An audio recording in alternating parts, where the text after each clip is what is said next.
24 minutes past the hour now. Getting a bit of breaking news now from the Middle East. Fox News now confirming that secret peace talks have been held between Israeli leaders and Palestinian leaders. Not much more information from that, but what about all this now? According to a Debka file report, the final touches on U.S. President Barack Obama's push to revive Israel-Palestinian negotiations, stalled for nearly 2 years, are being put in place by his Middle East advisors David Hale and Dennis Ross, and the legal advisor to the National Council Jonathan Schwartz, who arrived in Israel Tuesday, June 14th. After talks in Jerusalem, the group moved to Ramallah to meet Palestinian Authority Chairman Mahmoud Abbas and continue working on arrangements for a non-ceremonial, modest triple summit in Washington to kick off the negotiations. According to Debka Files Washington sources, both Prime Minister Benjamin Netanyahu and Mahmoud Abbas have quietly committed to sit down and talk without prior conditions. The Prime Minister has dropped his demand for Abbas to first recognize Israel as the Jewish national state, while the Palestinian leader has abandoned the prior conditions for Israel to accept the 1967 line as the starting point of the talks and halt settlement construction. Obama, for his part, stands by his insistence on the 1967 borders as the basis for negotiations. He has also obtained Abbas's pledge to give face-to-face diplomacy one more chance before addressing a unilateral application to the UN for recognition of Palestinian statehood. With these obstacles out of the way, Israeli-Palestinian talks are expected to restart within the next 6 weeks, and if they go smoothly, to keep going until August. The plan is for the three leaders to retire to behind closed doors after their initial joint photo op and launch their first round of talks. The exact location is one of those loose ends to be tied this week. Complete secrecy will be observed. U.S. officials and other authorized spokesmen will issue bulletins when deemed appropriate. It has also been agreed that if the talks run into an impasse on any issue, the parties will move on to an easier item.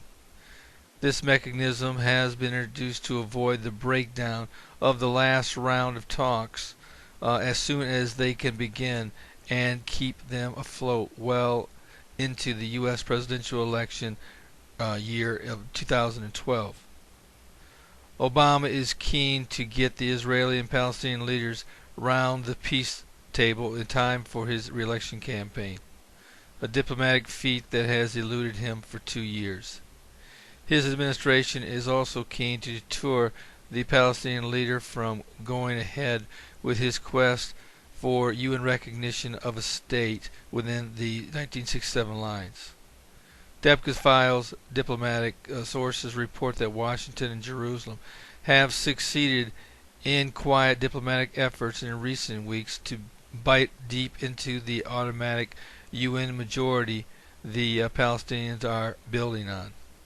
According to Debka Files Moscow resources, the Russians, while declaring themselves in favor, have advised Abbas to beware of following a blind alley.